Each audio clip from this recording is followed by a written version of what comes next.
Well, this one, as Kevin mentioned, isn't expected to be as strong. The last wind event of this kind left widespread damage all across northern Utah. News specialist Andrew Adams went to a place that still has not really recovered. Andrew, we're talking we're 4 months out and they're still having problems. Yeah, it's crazy, Mike. I mean, there were many places along the Wasatch Front north of the Salt Lake that saw extreme damage last September. But where we went, there's still signs up that say, enter at your own risk. It's an eerie reminder of the destructive power of these downslope wind events.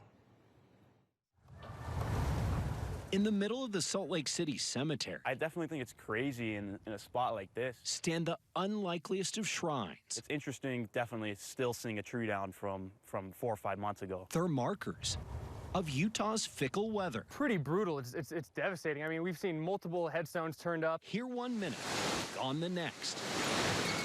The hurricane-force gusts of September 8th took a lasting toll. It was just decimated.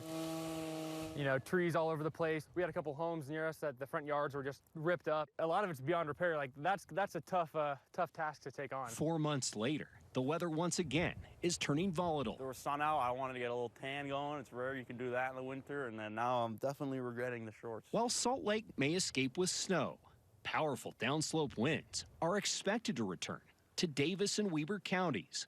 This time, gusts could top 65 miles an hour. And still, right, traces from the first day it was there and still hasn't been able to be fully cleared up. Everyone is hoping to avoid the damage that lingers here today. Yeah, it's absolutely crazy. A haunting reminder of just how unpredictable Utah's weather can be. We would not have left the home if it had been this snowy.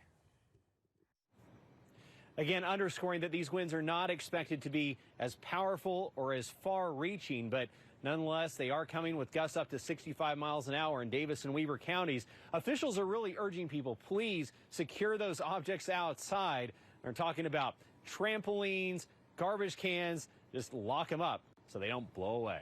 Back to you. The man in your story committed to wearing shorts regardless of the weather as well. Andrew, thank you. Our morning crew already getting ready for tomorrow's storm coverage. They're going to be tracking any impact from high winds. Be sure to watch KSL Today starting at 4:30.